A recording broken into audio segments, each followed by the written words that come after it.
الحمد للہ وقفا وسلم علی عبادہ الذین اصطفیٰ اما بعد۔ معزز سامعین، جیسا کہ ہم جانتے ہیں ہمارا 40 روزہ دین شک رہا ہے۔ اس کا سبق نمبر آج ہم 35 پڑھیں گے انشاءاللہ۔ سب سے پہلے آپ کو اسکرین پر ارشاد باری تعالیٰ نظر آ رہا ہے، اس میں سورہ آل عمران کی آیت نمبر 85 آج ہمارے درس میں شامل ہوگی۔ اعوذ باللہ من الشیطان الرجیم، بسم اللہ الرحمن الرحیم۔ ومن يبتغي غير الإسلام دينا فلن يقبل منه وهو في الآخرة من الخاسرين۔ ومن يبتغي غير الإسلام دينا، اور جو کہ اسلام کے علاوہ کوئی اور دین چاہے گا، پسند کرے گا، فلن يقبل منه، اور اسے ہرگز قبول نہ کیا جائے گا، وهو في الآخرة من الخاسرين، اور وہ آخرت میں نقصان اٹھانے والوں میں سے۔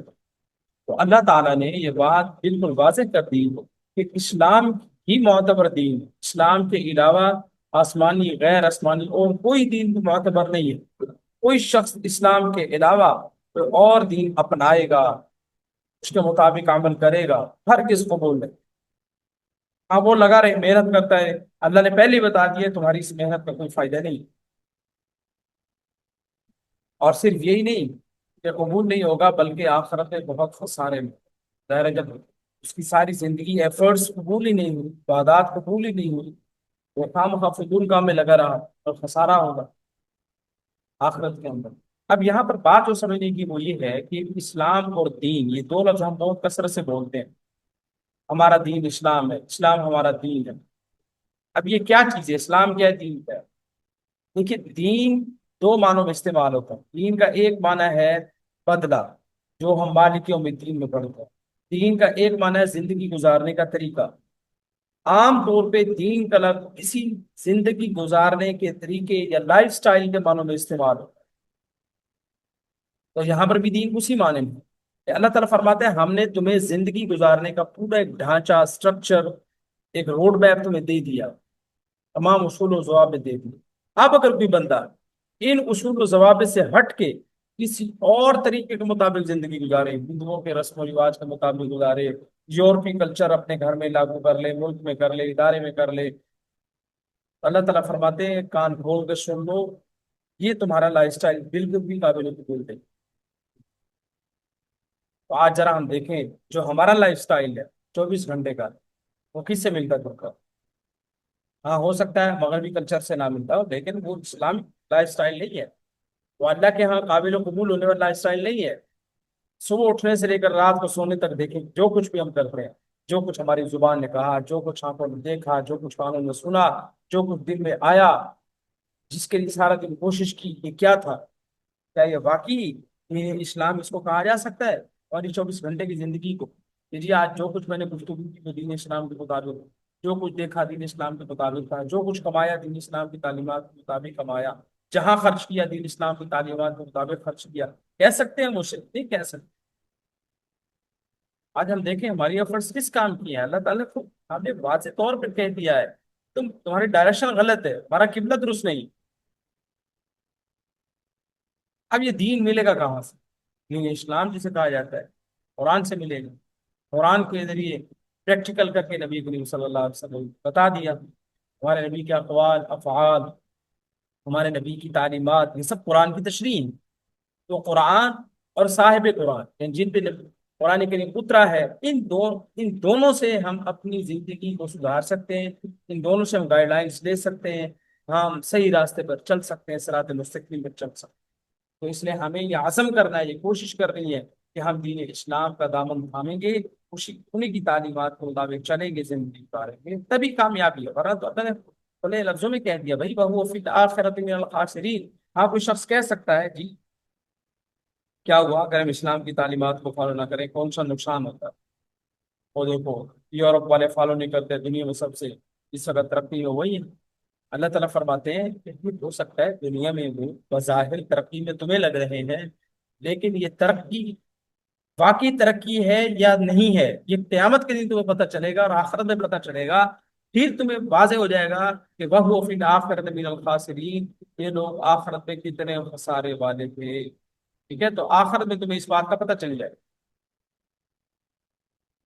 ہاں، دنیا کے اندر خسارہ ہے، دنیا کا نفع ہے، یہ دنیا میں واضح نہیں ہو رہا، ہماری آنکھوں سے ہم دھوکہ کھا رہے ہیں، ہم خسارے کی چیز کو فائدے کی چیز سمجھ رہے ہیں، فائدے کی چیز کو خسارے کی چیز سمجھ رہے ہیں، لیکن اللہ تعالیٰ فرماتے ہیں کہ نہیں، یہ چیزیں میں تم پہ بالکل واضح کر دوں گا کہ خسارے والے کون تھے، اور عموماً خسارے والے وہی نکلیں گے جو اس وقت دنیا میں نفع مند ہو، جن دنیا دیکھ رہی ہے، فالو کر رہی ہے، ڈالر دیکھ رہی ہے، ان کے پیسے دیکھ رہی ہے، ان کی دنیا میں نام و نمود دیکھ رہی ہے، یہی لوگ آخرت میں خسارے والے نہیں ہیں۔ دوبارہ کی سائے سے ہمیں سبق سیکھنا ہے کہ ہم اسلام جو کہ ہمارا دین ہے، جو کہ ہمارا زندگی گزارنے کا طریقہ ہے، تو ہمارے زندگی گزارنے کا طریقہ ہے کہ طریقے کا ایک نام ہے، اس نام کیا کہتے ہیں؟ اسلام۔ پہلے بھی میں نے کسی نشست میں ذکر کیا، جیسے مختلف چیزوں کے نام ہوتے ہیں، انسانوں کے نام ہیں، اداروں کے نام ہیں، اسکولوں کے نام ہوتے ہیں، ملکوں کے نام ہوتے ہیں، چیزوں کے، سبزیوں کے، پھلوں کے نام ہوتے ہیں، تاکہ ان کی پہچان ہو۔ ایسے ہی ہمارے دین کا بھی ایک نام ہے جسے اسلام ہے۔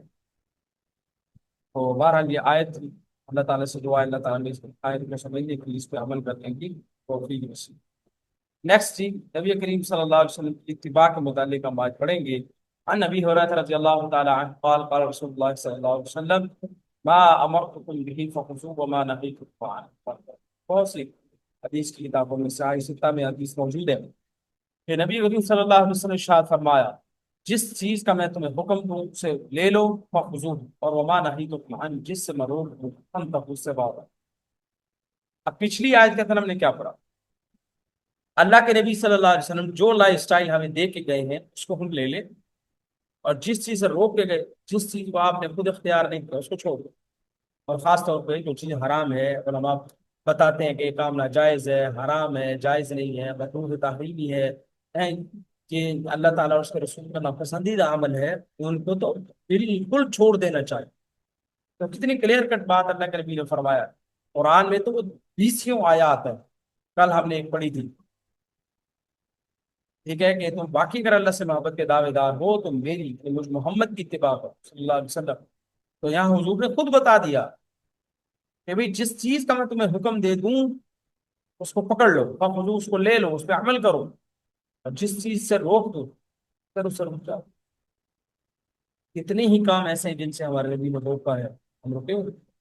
اتنے ہی کام ایسے ہیں جن سے کرنے کا ہمارے نبی نے حکم دیا ہے، کیا ہم کرتے ہیں؟ 24 گھنٹے کی زندگی میں دیکھ لیں کتنا اپنے نبی سے محبت کرتے ہیں۔ تو اس لیے یہ محبت صرف زبان کی حد تک نہیں ہونی چاہیے، بلکہ ہماری 24 گھنٹے کی زندگی میں نظر آئے، دنیا دیکھے کہ واقعی عاشق رسول نبی کریم سے محبت کرتے ہیں صلی اللہ علیہ وسلم۔ تو یہ حدیث طیبہ تھی آج کے سبق کی، اور تیسرے نمبر پر ہم نبی دعا پڑھیں گے۔ عن ابي هريره رضي الله تعالى عنه ان رسول الله صلى الله عليه وسلم قال فاستجار عبد من النار 7 مرات الا قالت النار يا رب ان عبدك فلانا استجارك مني فاجره، ولا يسأل الله الجنة 7 مرات الا قالت الجنة يا رب ان عبدك فلانا سألني فأدخله۔ سیدنا ابو ہریرہ رضی اللہ تعالیٰ عنہ نے رسول کریم صلی اللہ علیہ وسلم سے روایت کیا کہ آپ صلی اللہ علیہ وسلم نے ارشاد فرمایا، بندہ 7 بار جہنم سے پناہ طلب کرتا ہے تو وہ کہتی ہے پروردگار تیرے فلاں بندے نے مجھ سے پناہ طلب کی ہے، بس تو اسے پناہ دے۔ اور جو شخص اللہ سے 7 مرتبہ جنت کا سوال کرتا ہے تو جنت کہتی ہے پروردگار تیرے فلاں بندے نے میرے متعلق سوال کیا ہے، بس تو اسے داخل فرما دے۔ 7 مرتبہ جنت کا سوال کرنا، جہنم سے پناہ مانگنا کون سا مشکل کام؟ اللہم انی اسألک الجنہ واعوذ بک من النار، چھوٹا سا جملہ ہے، یہ واحد کا جملہ ہے۔ جمع کے لفظ بولنا چاہیں تو اللہم انا نسألک الجنہ ونعوذ بک من النار، یا اللہم انا نسألک الجنہ واجرنا من النار واجرنی من النار، واحد کا لفظ آ گیا۔ تو چھوٹی سی دعائیں ہم اسے یاد کر لیں، کتنی بڑی فضیلت کی بات ہے کہ جنت جہنم خود اللہ تعالیٰ سے کہہ رہی ہے، جنت کہہ رہی ہے اللہ اسے آنے دے میرے اندر، جہنم کہہ رہی ہے اللہ اسے نکال دیجیے، یعنی جہنمی لوگوں کی لسٹ میں اسے شامل نہ فرما۔ ٹھیک ہے، تو آج کا سبق کا یہ جو حصہ ہے، پورشن ہمارا، ہم سیرت طیبہ کا مطالعہ کیوں کریں، انتہائی ہے،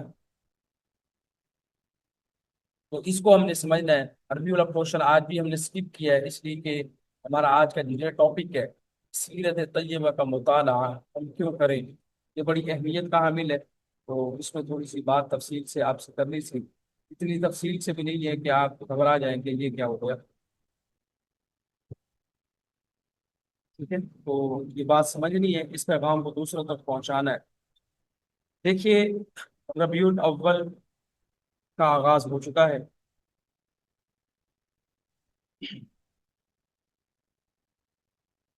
یہاں یہ بات بھی سمجھے کہ ربیع الاول سے کیا مراد؟ ربیع موسم بہار کو، اور اس مہینے کا نام اسلام سے پہلے کا ہی ہے، لیکن یہ حسن اتفاق ہے کہ اسی مہینے میں پیغمبر اسلام صلی اللہ علیہ وسلم کی ولادت با سعادت ہوئی، جس نے حقیقی معنی انسانیت کو بہار عطا کر اور کائنات کو ایک ایسی فصل گل عطا کی جو قیامت تک انسانیت کے لیے معطر اور ذہن و فکر کو شاد کام و بامرام رکھی۔ اچھا، اس ماہ نہ صرف آپ صلی اللہ علیہ وسلم کی ولادت ہوئی، یعنی ربیع الاول میں، یہ نہیں کہ صرف آپ صلی اللہ علیہ وسلم کی ولادت ہوئی ہے، بلکہ اسی مہینے میں ہجرت کا عظیم الشان واقعہ بھی پیش آیا، جو اسلام کی دعوتی و عسکری فتوحات کا اصل مبدا اور نقطۂ آغاز۔ پھر اسی مہینے میں آپ کی وفات بھی ہوئی ہے۔ اس اعتبار سے یہ نہ صرف امت مسلمہ بلکہ انسانیت کے لیے ایک تاریخی مہینہ، اور یاد رکھیے، تاریخ ہمیشہ دل کے دروازوں کو دستک دیتی ہے۔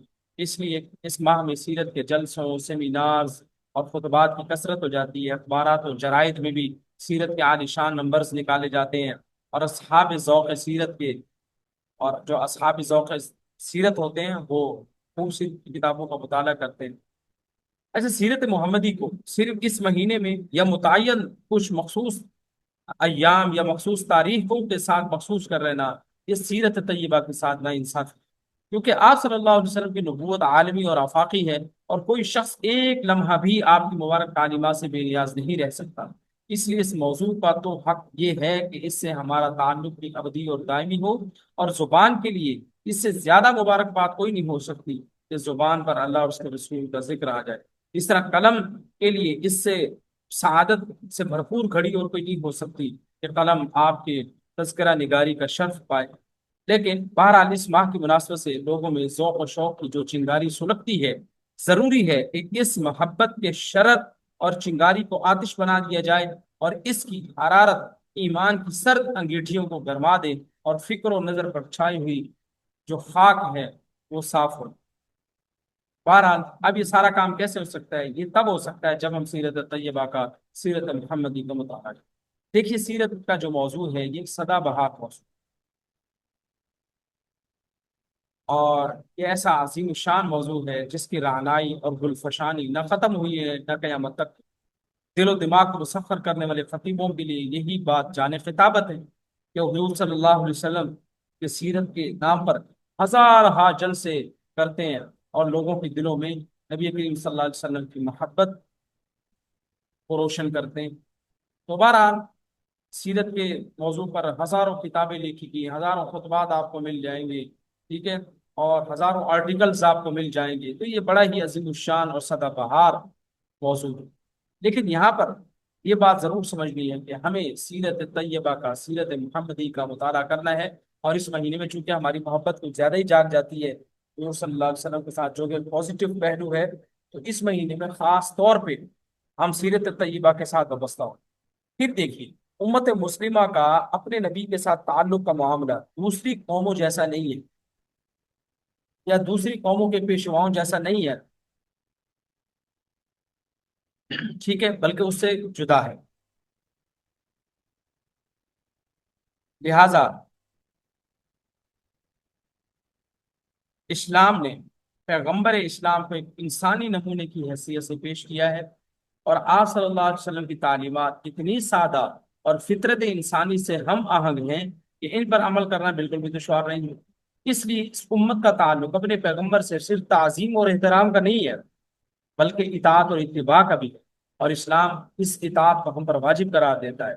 قرآن نے ہمیں بار بار اللہ کے ساتھ، اللہ کے رسول صلی اللہ علیہ وسلم کے ارشادات اور فرامین پر عمل کا حکم دیا ہے، اور اس سے روگردانی کو کفر قرار دیا۔ چنانچہ سورہ آل عمران کی آیت نمبر 32 ہے، قُلْ اطیعوا اللَّهَ وَالرَّسُولَ فَإِن تَوَلَّوْا فَإِنَّ اللَّهَ لَا يُحِبُّ الْكَافِرِينَ، کہ اللہ اور اس کے رسول کی اطاعت کرو، اگر تم منہ موڑ رہے ہو تو یاد رکھو یہ تو کفر ہے، اور اللہ کافروں کو پسند نہیں کرتا، اور اسے ایمان کی کسوٹی کہتا ہے۔ وَأَطِيعُوا اللَّهَ وَرَسُولَهُ إِن كُنتُم مُؤْمِنِينَ، اللہ اور اس کے رسول کی اطاعت کرو اگر تم مومن۔ بلکہ فرمایا گیا کہ رسول کی اطاعت بھی تو اللہ کی اطاعت ہے، مَن يُطِعِ الرَّسُولَ فَقَدْ أَطَاعَ اللَّهَ، اور پھر یہ کہ رسول کے احکام کی حیثیت قانون شریعت کی بنیادی سرچشمے کی ہے، اس لیے حکم ہوا کہ رسول جو بھی حکم دے اس کی تعمیل کرو اور جس بات سے منع فرمائی سے بچو۔ چنانچہ سورہ حشر کی آیت نمبر 7 ہے، ما آتاکم الرسول فخذوہ وما نہاکم عنہ فانتہوا۔ اور جب رسول کسی بات کے بارے میں فیصلہ کر دیں تو اب انسان کو کوئی اختیاری حاصل نہیں۔ سورۃ احزاب کی آیت نمبر 36 کے اندر اس بات کا ذکر ہے۔ اور پھر اختلاف و نزاع کے موقع پر جو فیصلہ حضور کر دیں اسی پر راضی رہنا ضروری ہے، اگر کوئی اس پر راضی نہ رہے تو مسلمان ہی نہیں ہو سکتا۔ سورہ نساء کی آیت نمبر 65 میں اس بات کا ذکر ہے۔ دوبارہ آپ صلی اللہ علیہ وسلم کے ارشادات ہی کی اطاعت کافی نہیں ہے، بلکہ آپ کے عمل کی بھی اتباع اور پیروی ضروری ہے۔ بلکہ رسول کریم صلی اللہ علیہ وسلم کی اتباع اللہ سے محبت کا لازمی تقاضا ہے، اور آپ کی اتباع انسان کو خود خالق اللہ تعالیٰ کا محبوب بنا دیتی، جس کا ذکر ہم نے رات بھی پڑھا کہ قل ان کنتم تحبون اللہ فاتبعونی یحببکم اللہ۔ چنانچہ آپ کی ذات والا صفات کو امت کے لیے بہترین نمونہ اور آئیڈیل قرار دیا۔ سورہ احزاب کی آیت نمبر 21 ہے، لقد کان لکم فی رسول اللہ اسوۃ حسنہ۔ دیکھیں، جب آپ کا تعلق، میرا تعلق کسی شخصیت سے اطاعت اور اتباع کا ہوگا، یعنی میں اس کی اتباع کروں گا، اس کی پیروی کروں گا، اس کو فالو کروں گا، کسی ذات کو کب فالو کیا جا سکتا ہے صحیح معمول؟ جب ہمیں اس کے بارے میں مکمل پتہ ہو۔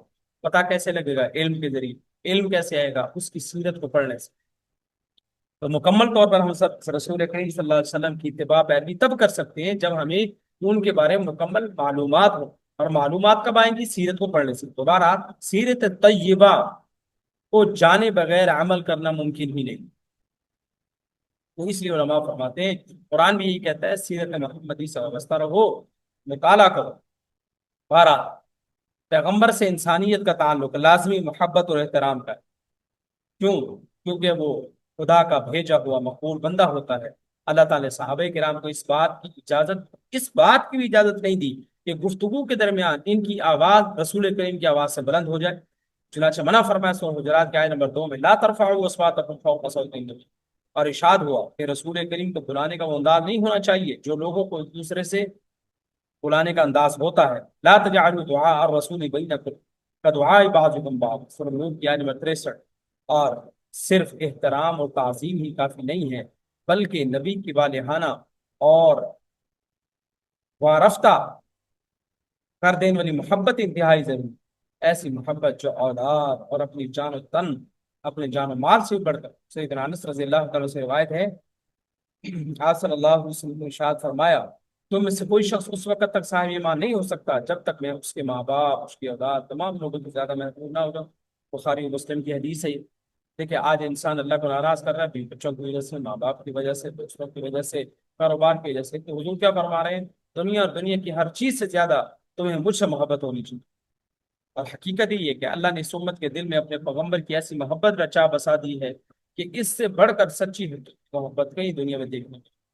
چنانچہ مسلمانوں کا عقیدہ ہے کہ رسول کریم صلی اللہ علیہ وسلم کا احترام اور آپ کی محبت ایمان کا لازمی جز ہے، اور خدا نخواستہ آپ کی توہین یا آپ سے بے تعلقی کفر و ارتداد کا باعث۔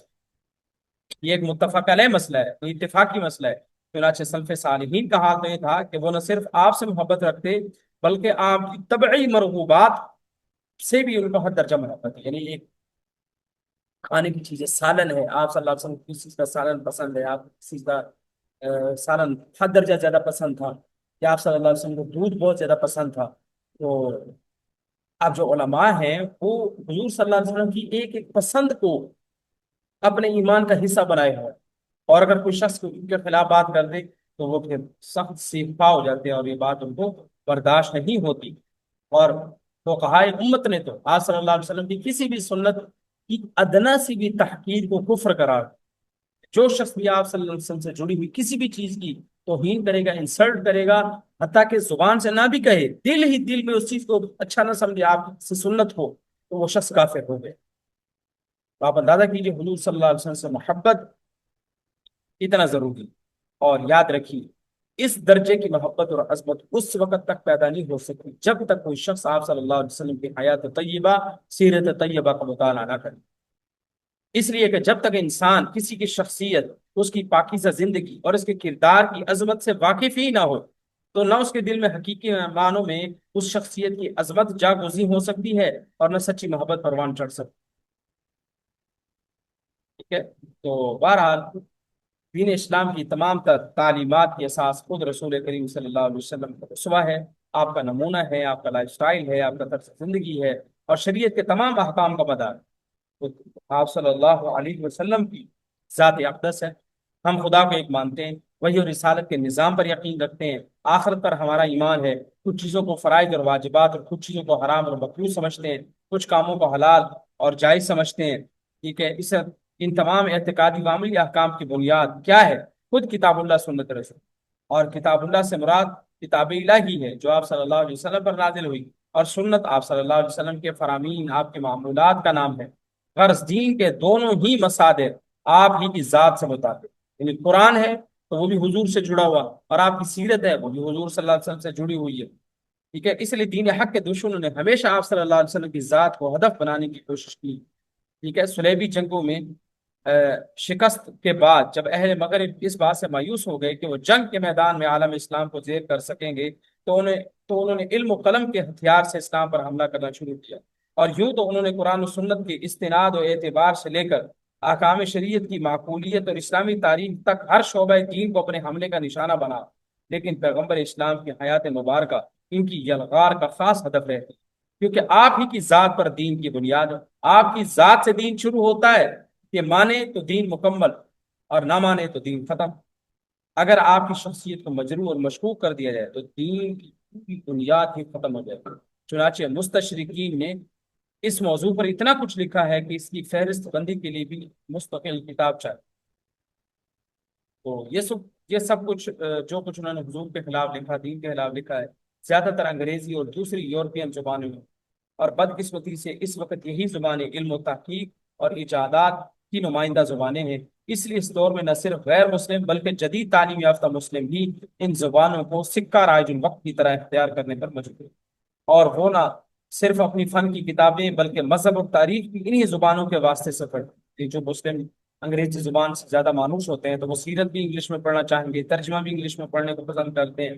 اس کا نتیجہ یہ ہوتا ہے کہ جن لوگوں کی سیرت کی مستند کتابیں پڑھنے یا اہل علم سے استفادہ کرنے کا موقع ملا ہے، ان کے دلوں میں بھی شکوک و شبہات کے کانٹے چبھنے لگے، اور وہ بھی مغرب کے دام ہم رنگ میں زمین کے اسیر ہو جاتے ہیں. حالانکہ اولاً تو مستشرقین کی تحریریں اسلام کے بارے میں تعصب اور تنگ نظری سے خالی ہوتی ہی نہیں. دوسرا یہ کہ مستشرقین مصنفین کی ایک بڑی تعداد ایسی ہے جو عربی زبان سے براہ راست واقف نہیں، جن کی معلومات واسطہ در واسطہ ہیں. یعنی جیسے ہم نے کسی سے سنا، ہم نے کسی سے سنا، ایسے وہ بھی ایسے سن سنا کے انہوں نے لکیر کے فقیر بن کر کے کتابیں چھاپ، اور مکمل طور پر انہیں آپ صلی اللہ علیہ وسلم سے واقفیت ہی نہیں. بہرحال رسول کریم صلی اللہ علیہ وسلم کی اطاعت اور اتباع کے لیے، ایمان کی حفاظت کے لیے، مطلوبہ محبت و احترام سے اپنے دل و دماغ کو معمور رکھنے کی غرض سے، اور اسلام کے دشمنوں کی فتنہ سامانیوں اور قلمی شرنگیزیوں سے بچنے کے لیے سیرت طیبہ کا مطالعہ وقت کی نہایت ہی اہم ضرورت ہے، جسے کسی صورت نظر انداز نہیں کیا جا سکتا. اس لیے مسلمان نوجوانوں کو خاص طور پر سیرت کی کتابیں پڑھنی چاہیے. اور مسلم انتظامیہ کے تحت سرکاری پرائیویٹ اداروں کے اندر بھی تعلیم گاہوں کے ذمہ داروں کو اس بات کا اہتمام کرنا چاہیے کہ وہ سیرت کی کوئی مناسب کتاب اپنے بچوں کو ضرور پڑھائیں، اپنی لائبریری میں رکھیں، اپنے گھر میں اس کا مطالعہ ہونا چاہیے. اس سلسلے میں سیرت کی کافی ساری کتابیں انشاءاللہ کچھ کے نام ہم گروپ کے اندر شیئر کر دیں گے، اور کل کے سبق میں بھی انشاءاللہ سیرت سے متعلق بات ہوگی. ہمارے جتنے اسباق باقی ہیں ہم سیرت طیبہ کے متعلق کچھ جانیں گے، سمجھیں گے. اور قدرتی طور پر ربیع بھی ربیع الاول کا آ گیا تو اس میں ہم سیرت کی کتابوں کے بھی تذکرے کریں گے، اور انشاءاللہ گروپ کے اندر شیئر بھی کر دیں گے. کتابیں ممکن ہو اس کی کتابیں شیئر کریں گے، ان کے نام شیئر کر دیں گے. آپ وہ اپنے قریبی کسی لائبریری سے، کتب خانے سے بھی جا کے پرچیز کر سکتے ہیں، اور گوگل سے بھی انشاءاللہ ڈاؤن لوڈ کر سکیں گے. اللہ سے دعا ہے اللہ سے میں نے توفیق عطا فرمائے. تو لکھل پر سبق میں ہمارا مکمل ہوا. اللہ تعالیٰ کہاں سنا اپنی بارگاہ میں کر پائے. السلام علیکم ورحمۃ اللہ.